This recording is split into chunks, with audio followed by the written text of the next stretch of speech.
Once upon a time, in a peaceful village, there lived a little girl named Ruby Hood.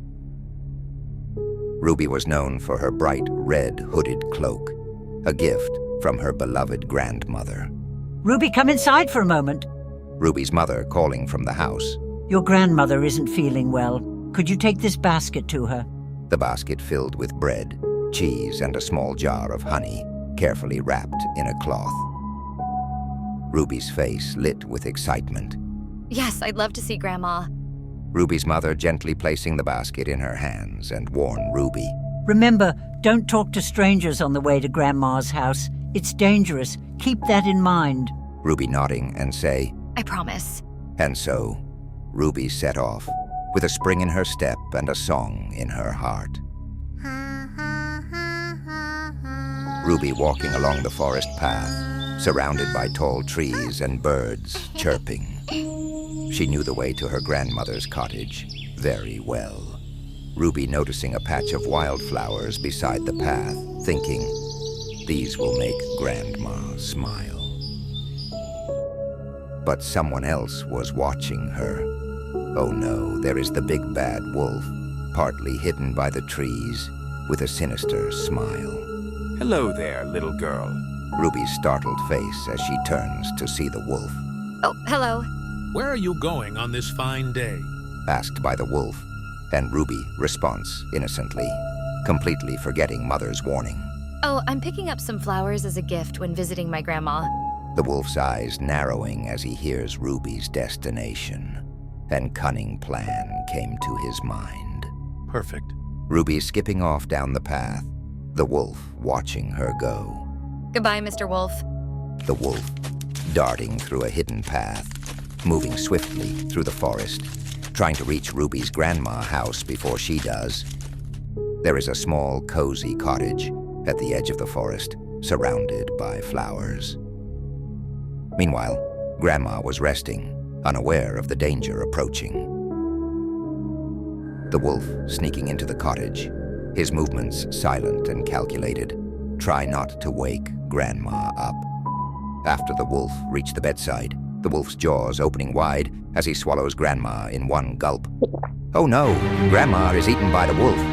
The wolf putting on Grandma's nightcap and glasses, pulling the blanket up to his chin, waiting Ruby's arrival. Soon Ruby arriving at the cottage, holding her basket and bouquet. She can't wait to meet her grandma.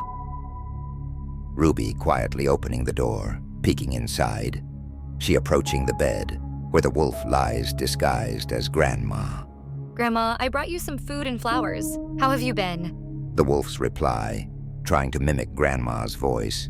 Thank you, dear. Come closer. Ruby notices something strange. Stepping closer, a puzzled look on her face, asking, Grandma, what big eyes you have. Ruby's growing suspicion taking another step closer, still puzzled. And what big ears you have, Grandma. All the better to hear you with. And what big teeth you have.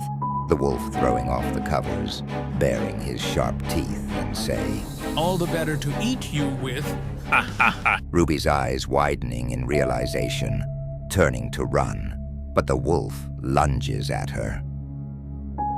The wolf swallowing Ruby whole, his stomach bulging slightly.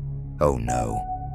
Cute little Ruby is eaten by Big Bad Wolf too, but help was on the way. A woodsman walking through the forest, humming a tune, his axe over his shoulder. The woodsman stopping, head tilted as he hears Ruby's muffled scream. He quickly running towards Grandma's cottage, determination on his face. The woodsman kicking open the door, spotting the wolf, who now has a distended belly. What have you done, you beast? The brave woodsman grabbing the wolf by the feet and shaking him upside down, trying to save Ruby and Grandma. Later, Ruby and Grandma tumbling out of the wolf's mouth, gasping for air, but unharmed. The wolf scrambling to his feet, fear in his eyes.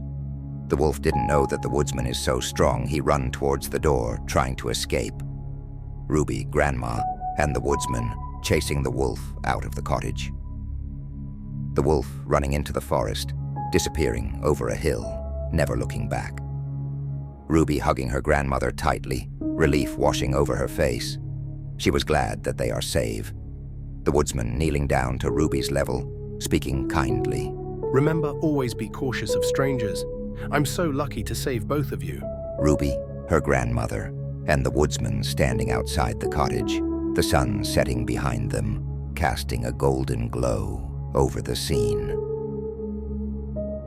And so, Ruby learned a valuable lesson, and she never, ever talked to strangers after that.